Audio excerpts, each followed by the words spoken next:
bij Bono is de nekroop er dus alleen om lichte aanwijzingen te geven. En ik gebruik hem dus niet om echt te sturen. Daar is mijn zit voor, daar ligt ook gewoon mijn stem voor.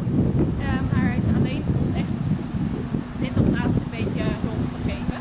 En zo zou het bij iedereen moeten. Het is niet de bedoeling dat jij gaat zitten trekken aan een nekroop en gaat zitten hangen aan die nekroop. Want hij is er echt voor bedoeld om net dat stapje te geven tussen het tuigloos rijden, zeg maar. Dus echt zonder de nekroop en het hoofdstel.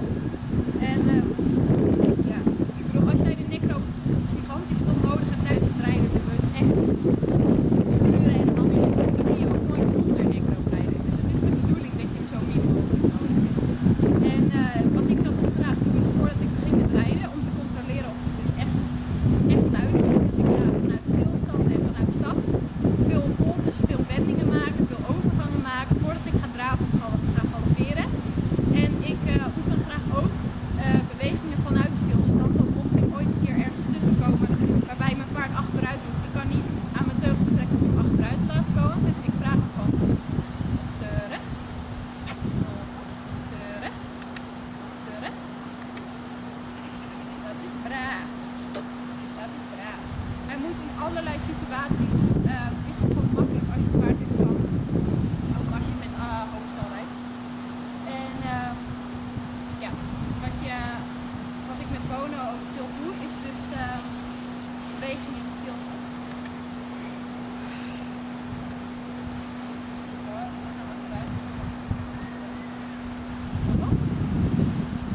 Wat ik dus veel oefen, is ook zoveel mogelijk op de plaats.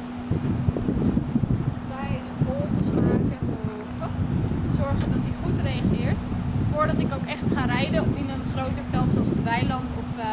Ik begin altijd in een afgesloten gebiedje, zodat ik even kan oefenen of alles nog goed werkt. Of hij dan echt, of dat hij, als hij natuurlijk heel druk is, dan ga ik ook niet in het weiland rijden, want de veiligheid staat voorop. Maar wat je dan gaat doen is je paard, we gaan links af. Bono? Hey Bo! Hij is dolgekop. Even, van even. Nee. Boksen maar ouwe. Boksen mijn ouwe.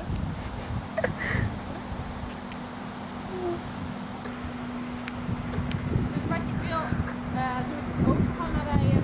Kijken of de rem werkt.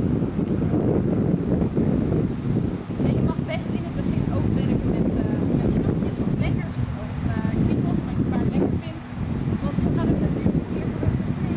Alleen maar sneller. En nou. Nee Bo! Ik doe. Hij duwt zich af van de bok af. Oh, oké. Oh no. Jongen, jongen.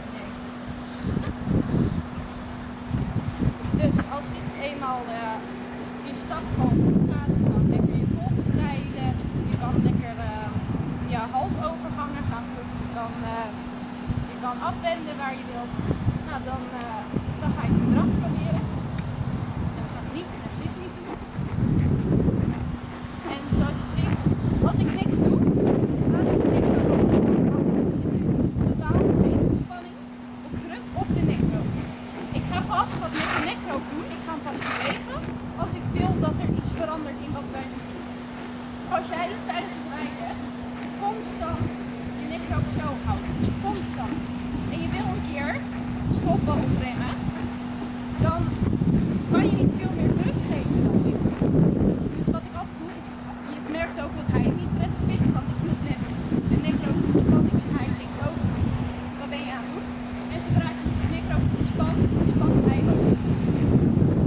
En ja, dus je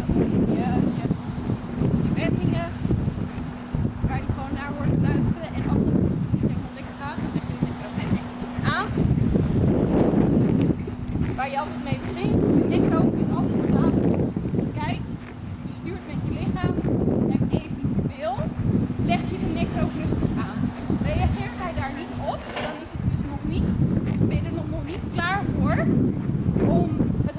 buiten doen. Oké, ik ga stappen. Ja, dus als dit allemaal goed gaat, dan, ja, als je nu dus gewoon een stap eraf bent gelopen, netjes je ding nog kan sturen, dan ben je er klaar voor om een grotere omgeving te proberen. Yes? Ja? Oké. Ja. Oké. Nou, ik heb een paar tips voor jullie. Mijn eerste tip is: begin altijd in een afgesloten ruimte. Begin nooit meteen in het weiland, maar begin in een wat kleinere paddock of in een bak, zoals ik hier doe. En breid dat uit. Want ja, het is natuurlijk als je hier vandoor gaat in deze paddock, dan ja, is het altijd makkelijker om volt op te sturen dan dat je in zo'n groot weiland vandoor gaat. Ten tweede is het altijd slim om met een zadel te beginnen. Want in het begin gaat het nog niet altijd soepel. Je paard gaat net even iets scherper door de bocht aan dan jij verwacht. Of gaat toch plotseling rechtsaf terwijl jij linksaf bent. En zonder zadel zit je gewoon minder stabiel. En je wilt natuurlijk niet aan je paard hangen of er afvallen. Dus begin altijd met een zadel. En als het echt goed gaat zonder nekroop, oefen dan eerst zonder zadel met een hoofdstel in. En ga dat daarna pas combineren. Want ik heb ook heel vaak gehad toen in een periode toen ik met ons nog niet helemaal soepel ging met nekrooprijden. Je zag het net ook. Dat hij af en toe opeens denkt, hé, ik vind het daar wel leuk, ik ga daar even heen. En als ik zonder zadel had gezeten, dan had ik toch echt even mijn balans verloren. En dus ik raad altijd aan om eerst met een zadel te beginnen. Ten derde, gebruik nooit de nekroop hoog op de hals. Als je hier je nekroop gaat houden of zelfs nog iets lager, dan trek je eigenlijk de luchtpijp van je paard dicht. Veel mensen denken van, oh, als je je nekroop hoog hebt, heb je meer controle. Je zit dichter bij het hoofd. Ja, dat is misschien ook wel zo. Maar ondertussen gaat het gepaard met pijn bij je paard. Je trekt zijn luchtpijp dicht. Het is gewoon onprettig. Dus hou de nekroop altijd laag. Hou hem zo dicht mogelijk bij de schouder van je paard. Ga er eigenlijk niet voorbij. Ja, waar die normaal gesproken zou liggen. Als je hem zo neerlegt voor de schoft, ga daar niet voorbij. Blijf op deze lijn.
Bedankt voor het kijken naar deze video. Ik hoop dat jullie er iets aan hebben. En ja, als jullie het leuk vinden, tag mij dan in foto's of filmpjes of weet ik het wat. Stuur ze naar me op. Zodat ik kan zien hoe het met jullie gaat. En